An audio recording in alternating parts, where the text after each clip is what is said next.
जमाते अहले हदीस के बारे में एक प्रोपेगेंडा ये फैलाया गया कि ये जमात नबी को नहीं मानती। अहले हदीस नबी को नहीं मानते, अहले हदीस नबी को अपने जैसा मानते हैं। तो आज की तकरीर में मैं ये चाहता हूं कि जमात अहले हदीस का क्या स्टैंड है, क्या मौकिफ है अल्लाह के प्यारे रसूल सल्लल्लाहु अलैहि वसल्लम के बारे में। क्या वाकई में अहले हदीस अल्लाह के नबी को नहीं मानते? आइए कुरान करीम की एक आयत से अपनी बात को शुरू करते हैं। कुरान कहता है या अय्युहल्लज़ीना आमनू इन जाअकुम फासिकुम बिनबइन फतबय्यनु, ऐ ईमान वालो, जब कोई फासिक आदमी, कोई नाकाबिले भरोसा आदमी, कोई अविश्वसनीय आदमी तुम्हारे पास कोई खबर लेकर के आए तो पहले तहकीक कर लो, जांच कर लो।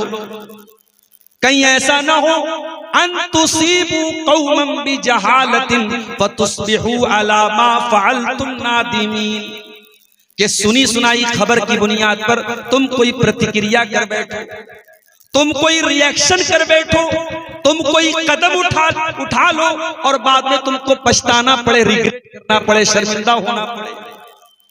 इस्लाम हमें एक उसूल सिखाता है कि हम हर सुनी सुनाई बात का विश्वास न करें। मेरे प्यारे, जमात अहले हदीस जिसने अपना नाम ही अहले हदीस रखा है, हमने अपने आप को हिंदुस्तान के शहर देवबंद की तरफ मंसूब नहीं किया, हमने शहर बरेली की तरफ अपने आप को मंसूब नहीं किया, हमने अपने आप को अजमेर वाला नहीं कहा, हमने अपने आप को बगदाद वाला नहीं कहा। हमने अपने स्कूल ऑफ थॉट की बुनियाद, अपने मसलक की बुनियाद किसी इमाम के नाम पे नहीं रखी, किसी बुजुर्ग के नाम पे नहीं रखी, किसी आलिम के नाम पे नहीं रखी। दुनिया वालों ने तो अपने आप को हनफी बना लिया, शाफई बना लिया, मालिकी बना लिया, हम्बली बना लिया, देवबंदी बना लिया, बरेलवी बना लिया। हमने तो नाम भी रखा, हमने पहचान भी बनाई, हमने आइडेंटिटी भी बनाई, तो अहले हदीस बनाई कि हम कौन हैं, कुरान और हदीस वाले हैं, या तो रब के कुरान पर चलने वाले, या जनाब मोहम्मद रसूलुल्लाह सल्लल्लाहु अलैहि वसल्लम के फरमान पर चलने वाले। और ये भी नोट कर लो मेरे भाई, आज अपने आप को एक आदमी हनफी कहता है, उससे पूछो भाई तुम किसकी फिक़ह को मानते हो, वो कहेगा मैं इमाम अबू हनीफा की फिक़ह को मानता हूं। फिर उससे पूछो भाई ये बता तेरा अकीदा क्या है, वो कहेगा मैं अकीदे में इमाम अबुल हसन अशरी को मानता हूँ, मैं मातुरीदी को मानता हूँ, मैं फला हूँ, मैं फला हूँ। और अब अहले हदीस से पूछो भाई तेरा अकीदा क्या है, अहले हदीस का जवाब यही मिलेगा, मेरा अकीदा तो वही है जो रब के कुरान ने सिखाया, जो नबी की हदीसों ने सिखाया। हमारा तो अकीदा भी कुरान और हदीस वाला है।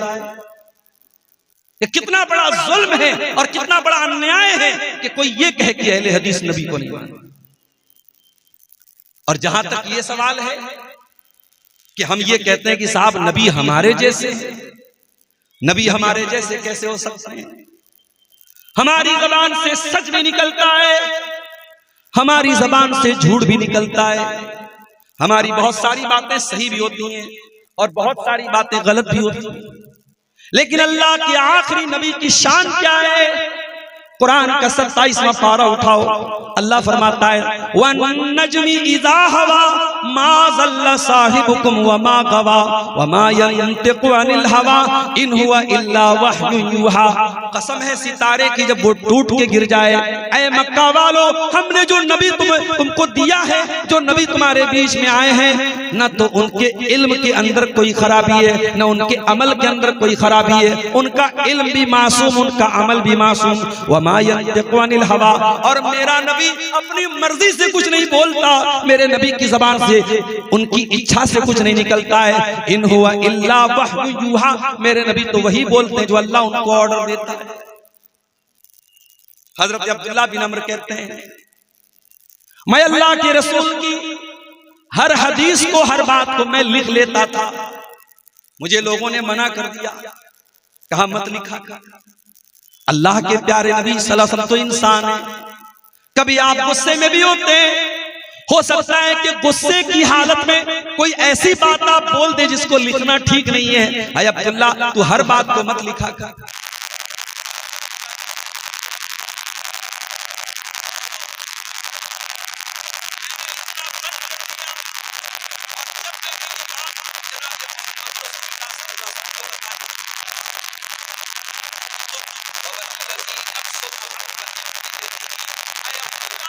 मेरी हर बात को तू लिखा कर, उस अल्लाह की कसम जिसके हाथ में मेरी जान है। आपने अपने मुंह की तरफ इशारा करके फरमाया, मा यखरुजु मिन्हु इल्ला हक़्क़ुन।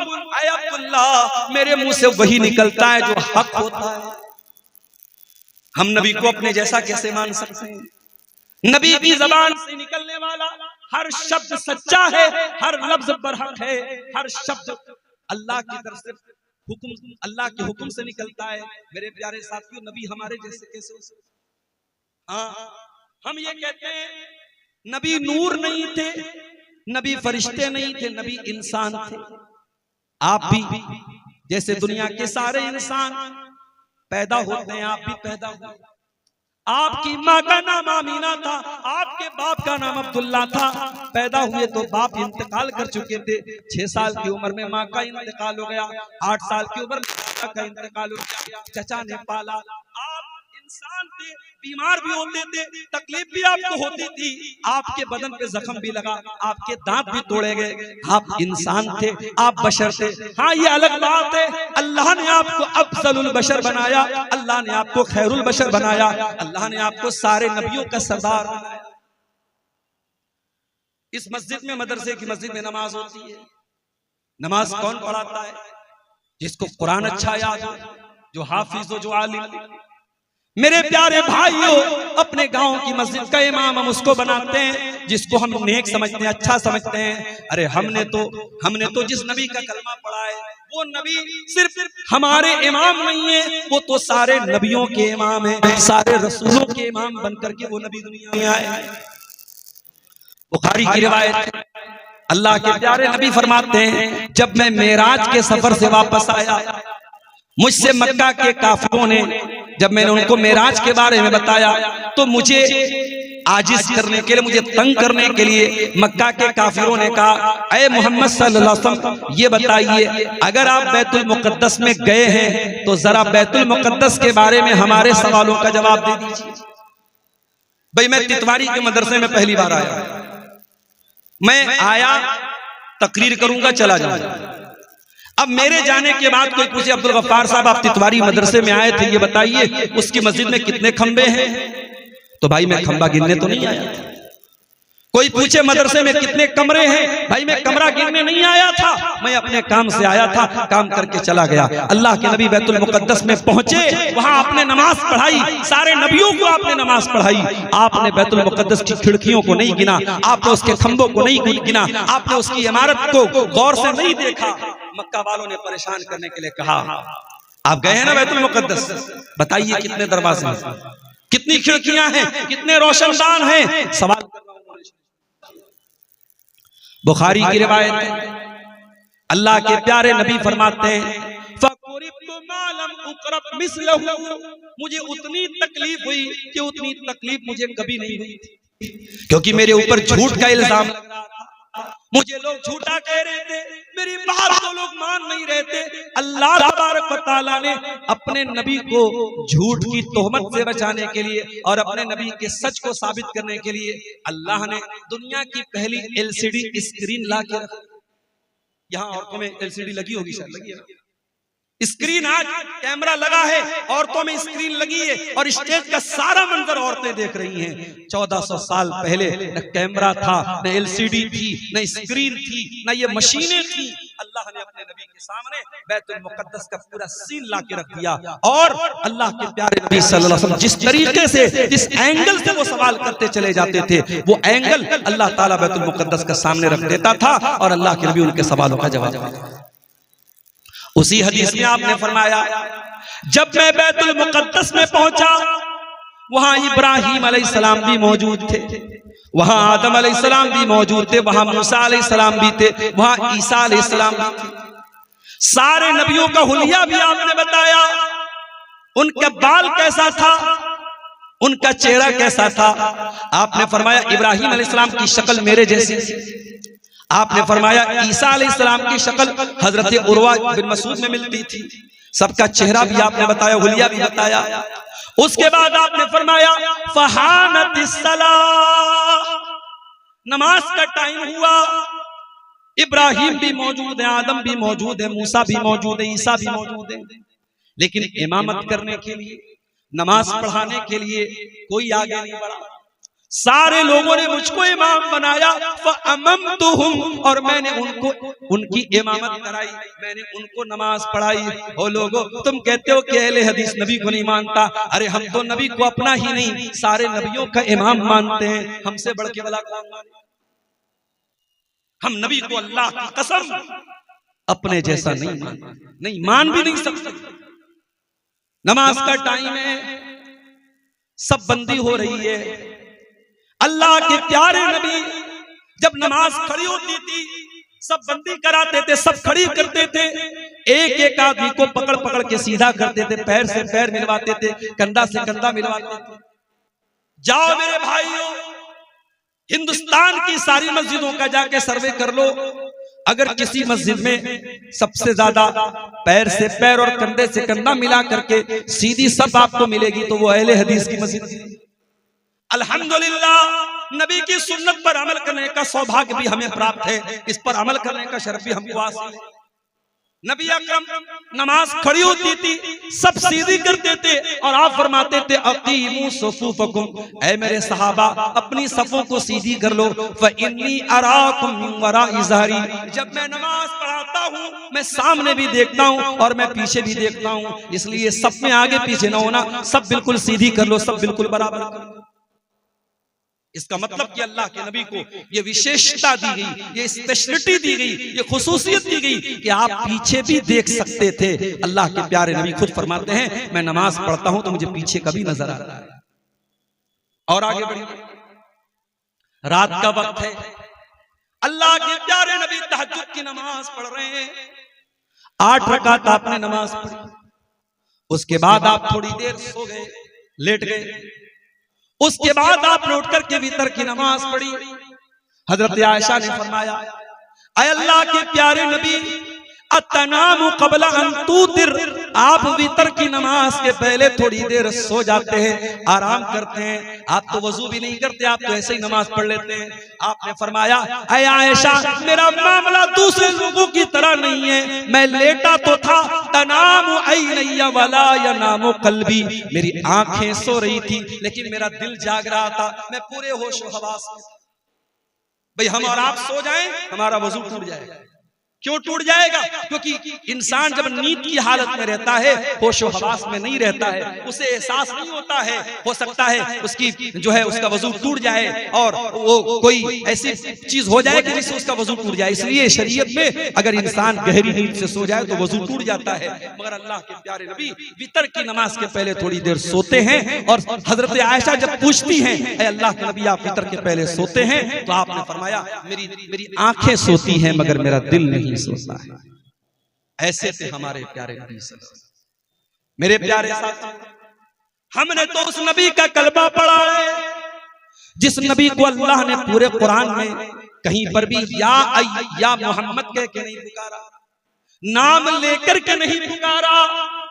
मूसा अलैहिस्सलाम को या मूसा कहा, ईसा अलैहिस्सलाम को या ईसा कहा, इब्राहिम को या इब्राहिम कहा, आदम को या आदम कहा, नूह को या नूह कहा। लेकिन जब अल्लाह ने अपने आखिरी नबी को पुकारा, कहीं फरमाया या अय्युहन नबी, कहीं पुकारा या अय्युहर रसूल, कभी फरमाया या अय्युहल मुज़्ज़म्मिल, कभी फरमाया या अय्युहल मुद्दस्सिर। अरे मेरे नबी की शान तो ये, कुरान कहता है वरफ़अना लक ज़िक्रक, ऐ नबी हमने आपके जिक्र को बुलंद कर दिया। हसन बिन साबित कहते हैं वज़म्मल इलाहु इस्महु मासमिही इज़ा क़ालल मुअज़्ज़िनु अशहदु, जब मुअज्जिन अज़ान देता है, जब पांचों टाइम की अज़ान देता है और अशहदु अल्ला इलाहा इल्लल्लाह कहता है, तो मुअज्जिन की अज़ान कंप्लीट नहीं हो सकती, मुअज्जिन की अज़ान पूरी नहीं हो सकती जब तक वो अशहदु अन्ना मुहम्मद रसूलुल्लाह न कहे। जब तक जमीन कायम है, जब तक आसमान कायम है, जब तक दुनिया में अज़ान हो रही है, जब तक अल्लाह की तौहीद का तराना पढ़ा जाएगा, मुहम्मद रसूलुल्लाह सल्लल्लाहु अलैहि वसल्लम की रिसालत का तराना भी पढ़ा जाएगा। पूरे कुरान में अल्लाह ने किसी इंसान की कसम नहीं खाई, चांद की कसम खाई, सूरज की कसम खाई, सितारों की कसम खाई, असर के टाइम की कसम खाई, फजर के टाइम की कसम खाई, चाश्त की कसम खाई, मक्का शहर की कसम खाई। पूरे कुरान में अल्लाह ने किसी इंसान की कसम नहीं खाई। मगर कुरान का 14वां पारा उठाओ, अल्लाह सूरह हिज्र में फरमाता है लअम्रुका इन्नहुम लफी सकरतिहिम यामहून। ऐ मेरे नबी, आपकी जिंदगी की कसम, आपकी उम्र की कसम, ऐ मेरे नबी, हजरत लूत अलैहिस्सलाम की कौम के लोग अपने गुनाह के नशे में मस्त हो चुके थे, अपने गुनाह, उनको गुनाह का नशा चढ़ चुका था। कुरान में अल्लाह ने किसी और की जिंदगी की कसम नहीं खाई, अगर खाई है तो अपने आखिरी नबी की जिंदगी की कसम खाई। मेरे प्यारे साथियों, हमारे ऊपर ये अगर कोई इल्जाम लगाए कि साहब ये नबी को नहीं मानते, अपना दिमाग सही कर ले, वो अपनी विचारधारा दुरुस्त कर ले, वो अपने नजरिए को साफ कर ले, वो अपनी ऐनक को साफ कर ले। वो अरे हमने तो ये तोहमत भी, नबी की मोहब्बत में ये गाली भी हमने सुनी है, लोगों ने हमें ये ताना भी मारा है कि साहब ये अहले हदीस तो इमामों को नहीं मानते, बुजुर्गों को नहीं मानते। मस्जिद में एक आदमी आता है, सीने पर हाथ बांधता है, पूछो भाई तू सीने पर हाथ क्यों बांधता है? वो कहता है अल्लाह के नबी ने सीने पर हाथ बांधा था। दुनिया कहती है वहाबी है, ये गैर मुखल्लिद है, ये अहले हदीस है। एक दूसरा आदमी आता है, वो भी सीने पर हाथ बांधता है। दुनिया पूछती है तू सीने पर हाथ क्यों बांध रहा है? वो कहता है मैं इमाम अहमद इब्न हंबल का मानने वाला हूँ, मैं इमाम शाफी का मानने वाला हूँ। दुनिया कहती है कोई बात नहीं। ओ लोगों, ये कितना बड़ा न्याय है कि उम्मती का नाम लिया जाए तो तुम खुश हो जाते हो और रसूल का नाम लिया जाए तो तुम नाराज हो जाते हो। अहले हदीस का तो यही नारा है कि हम सारे इमामों का एहतराम करते हैं, सारे बुजुर्गों का एहतराम करते हैं, मगर ये अथॉरिटी, ये मकाम, ये दर्जा अगर किसी को हासिल है कि उसकी हर बात को लेना है, उसकी किसी बात को ठुकराना नहीं है, तो ये दर्जा सिर्फ और सिर्फ जनाब मोहम्मद रसूलुल्लाह सल्लल्लाहु अलैहि वसल्लम को हासिल है। और माफ करना, जिन इमामों के नाम पे आपने दुकानें सजा के रखी है, उन इमामों ने भी यही तालीम दी। अहले हदीसों सुन लो, अगर कोई इमाम अबू हनीफा को बुरा भला कहता है वो अहले हदीस नहीं हो सकता। कोई इमाम मालिक को बुरा भला कहता है वो अहले हदीस नहीं हो सकता। कोई इमाम शाफई के बारे में बदजुबानी करता है वो अहले हदीस नहीं हो सकता। हम सारे इमामों का एहतराम करते हैं, मगर हम क्या कहते हैं? फ़इन तनाज़अतुम फी शैइन फरुद्दूहु इलल्लाहि वर रसूल। जब किसी मसले में इख्तिलाफ हो जाए, जब किसी मसले में झगड़ा हो जाए, तो ये देखो कि अल्लाह क्या कह रहा है, ये देखो कि रसूल क्या कह रहे हैं, अल्लाह और उसके रसूल की बात को मानो। यही हमारी दावत है और यही हमारा मिशन है। अल्लाह ने अपने नबी को बहुत सारी स्पेशल क्वालिटीज से भी नवाजा था। आइए एक हदीस आपको पढ़ के सुनाता हूं। सही मुस्लिम की रिवायत है, अल्लाह के प्यारे नबी फरमाते हैं उअती तो सित्तन लम युतहुन्ना अहदुन क़बली। अल्लाह ने 6 चीजें मुझको ऐसी दी हैं, मुझसे पहले अल्लाह ने किसी को नहीं दी। मुझसे पहले किसी और नबी को ये 6 चीजें नहीं दी गई। नंबर 1, ओती तो जवामी अल कलिम। अल्लाह ताला ने मुझको जवामी उल कलिम दिए हैं। अल्लाह के प्यारे नबी छोटी छोटी बातों में बड़े बड़े अर्थ निकाल लेते थे। आपकी छोटी छोटी बातों में माना का समंदर होता था, आप दरिया को कूजे में बंद कर लेते थे। आपकी छोटी छोटी हदीसों पर उलमा ने मोटी मोटी किताबें लिखी। नबी की बात में बड़ी गहराई और बड़ा वजन होता था। अल्लाह ताला ने ये स्पेशल क्वालिटी अपने नबी को दी थी। उअती तो जवामी अल कलिम, अल्लाह ने मुझको जवामी उल कलिम दिया। दूसरी चीज, वनुसिरतु बिर्रुब मसीरत शहर। अल्लाह के प्यारे नबी फरमाते हैं मेरा दुश्मन 1 महीने की मसाफत पर हो, 1 महीने के डिस्टेंस पर हो तब भी मेरे दुश्मन के दिल में मेरा भय होता है, मेरा डर होता है, मेरा रोबो दबदबा होता है, मेरा दुश्मन मेरा नाम सुन के डरता है। ऐ मुसलमानों, आज जिसका जी चाहता है तुम्हें गाली दे देता है, जिसका जी चाहता है तुम्हारे बारे में उल्टी सीधी बातें बयान कर देता है। तुम्हारा रोबो दबदबा आज दुनिया के अंदर से निकल चुका है। काश के तुम मुत्तहिद हो जाते, काश के तुम यूनाइटेड हो जाते, काश के तुम अपनी हकीकत को समझ लेते, काश के तुम ईमान वाले बन जाते, तो आज दुनिया में तुम्हारा भी कोई वजन होता, तुम्हारी भी कोई वैल्यू होती। याद रखो मेरे प्यारे साथी, एक हो जाओ तो बन सकते हो खुर्शीद मुबीन, वरना इन बिखरे हुए तारों से क्या बात बने। तारे अलग अलग हैं तो उनकी रोशनी में कोई खास जान नहीं नजर आती है, लेकिन उन्हीं तारों में एक तारा सूरज भी है। वअशहदु अन्ना मुहम्मदन अब्दुहु व रसूलुहु।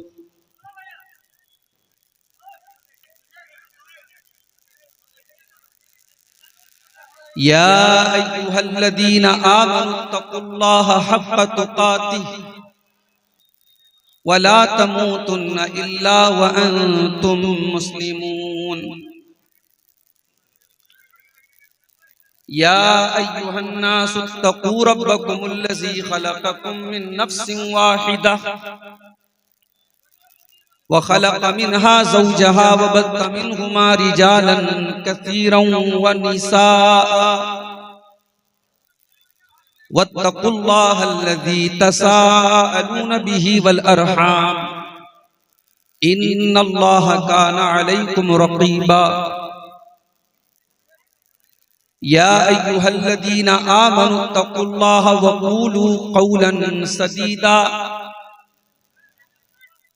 युस्लिह लकुम अअमालकुम व यग़फिर लकुम ज़ुनूबकुम व मन युतिइल्लाह व रसूलहु फ़क़द फ़ाज़ फ़ौज़न अज़ीमा। अम्मा बअद फ़इन्न ख़ैरल हदीस किताबुल्लाह व ख़ैरल हदी हदी मुहम्मदिन सल्लल्लाहु अलैहि वसल्लम व शर्रल उमूरि मुहदसातुहा व कुल्ल मुहदसतिन बिदअह व कुल्ल बिदअतिन दलालह व कुल्ल दलालतिन फिन्नार। अऊज़ु बिल्लाहि मिनश शैतानिर रजीम। बिस्मिल्लाहिर रहमानिर रहीम। वन नज्मि इज़ा हवा मा दल्ल साहिबुकुम व मा गवा व मा यंतिक़ु अनिल हवा इन हुवा इल्ला वह्युन यूहा।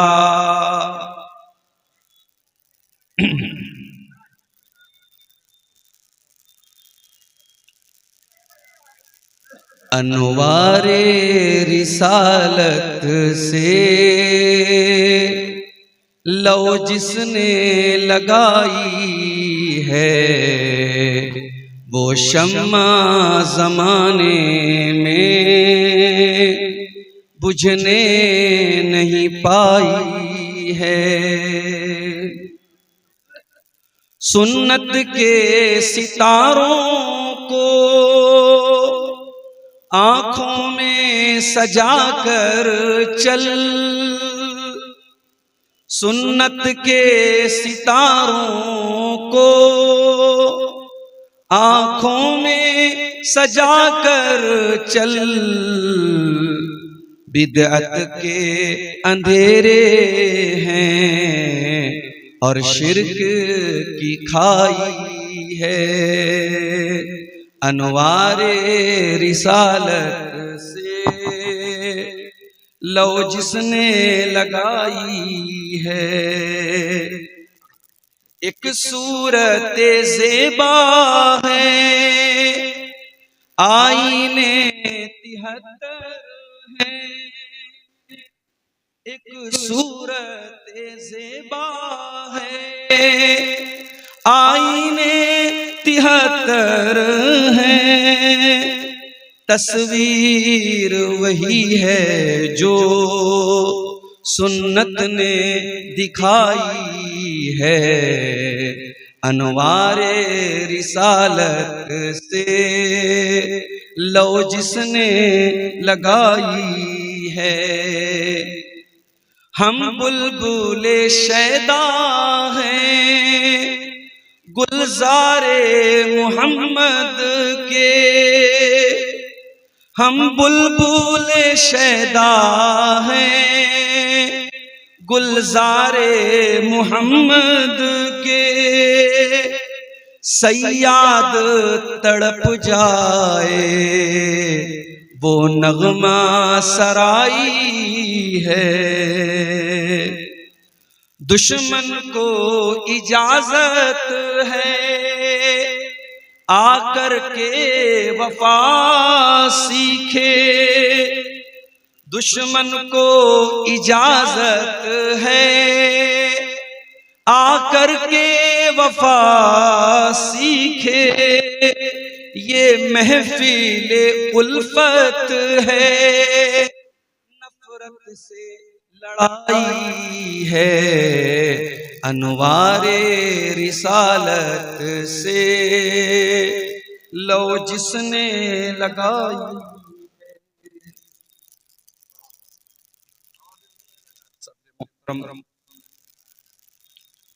उलमाए किराम, मुहतरम बुजुर्गों, नौजवान साथियों, माओ और बहनों,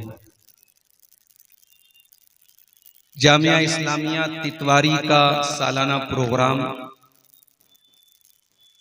कटिहार और उसके अतराफ में बहुत बड़े और अजीमुशान प्रोग्राम की हैसियत से जाना और पहचाना जाता है। मुझे लगता है तकरीबन हर साल मुझको इस प्रोग्राम में दावत मिलती है। कभी शेख तौहीद साहब के जरिए दावत मिलती है, कभी मदरसे के मैनेजमेंट के जरिए दावत मिलती है, लेकिन हर बार कोई ना कोई मजबूरी, कहीं और जलसे में टाइम दे देने की वजह से या किसी भी वजह से मैं तितवारी के जलसे में चाह करके भी नहीं आ पा रहा। इस बार भी जब मौलाना जर्जीस साहब ने आज के दिन का वक्त दिया और शेख तौहीद साहब ने मुझसे राब्ता किया, मैं आज के दिन खाली नहीं था। प्रोग्राम मेरा पहले से किशनगंज में तय था और मेरी आने जाने की जो तरतीब थी उसमें तितवारी आने का मौका भी नहीं मिल पा रहा था, मगर बहुत इसरार करके शेख तौहीद साहब ने कहा कि कैसे भी आपको आना है, कई साल से आपको दावत दी जा रही है, नहीं आ पा रहे हैं। और फिर उस हिसाब से मैंने तरतीब बनाई और तकरीबन 5:30 बजे मैं कटिहार पहुंच गया। मगर कटिहार पहुंचने के बाद एक बहुत गमगीन कर देने वाली खबर मुझे मिली। मेरे वालिद के बड़े भाई, मेरे बड़े अब्बा, बड़े वालिद जो महीनों से बीमार चल रहे थे, आज शाम को तकरीबन 5:30 बजे उनका इंतकाल हुआ। इन्ना लिल्लाहि व इन्ना इलैहि राजिऊन। अल्लाहुम्मा इग़फिर लहू वरहमहू वआफ़िही वअफ़ु अन्हु। बड़े अब्बा का इंतकाल की खबर जैसे ही मिली मैं बहुत डिस्टर्ब हो गया, क्योंकि मैं कटिहार में हूँ, रात में किशनगंज भी जाना है। मैंने फौरन पता किया कि जनाजा कब है, मिट्टी कब है। लोगों ने कहा सुबह 10 बजे मिट्टी पड़ेगी। मैंने कहा नहीं, थोड़ा सा और उसको आगे बढ़ाइए, जुमा के बाद मिट्टी रखिए। और मैं फौरन फिर पटना से मैंने गाड़ी मंगाई है, वो पूर्णिया पहुंचने वाला है मेरा ड्राइवर। अब मैं यहाँ से प्रोग्राम करते ही फौरन पूर्णिया जाऊंगा, वहां से किशनगंज, फिर किशनगंज में तकरीर करके रात ही में मुझे भागना है, पटना जाना है। सुबह जो भी ट्रेन मिले बनारस पहुंचना है, वहां बड़े अब्बा के जनाजे में शामिल होना है। मेरे प्यारे साथियों, वक्त भी बहुत अच्छा किया, जलसे के मुंतज़मीन ने पहले से तय करके रखा है और मेरी मजबूरी को देखते हुए आज मुझे पहले टाइम दिया है। और मैं इस चीज की तायीद करता हूं कि ठीक है, मुकर्रिरीन का नाम और उनका शेड्यूल आपने लिखा और सोशल मीडिया पे डाला। थोड़ा सा एक शिकायत है मुझे, मैंने देखा कि उस लिस्ट में मुकर्रिरीन का मोबाइल नंबर भी दिया गया। इससे परहेज करें। सोशल मीडिया पे उलमा का मोबाइल नंबर इस तरीके से उसको पब्लिश नहीं करना चाहिए। मेरे भाइयों,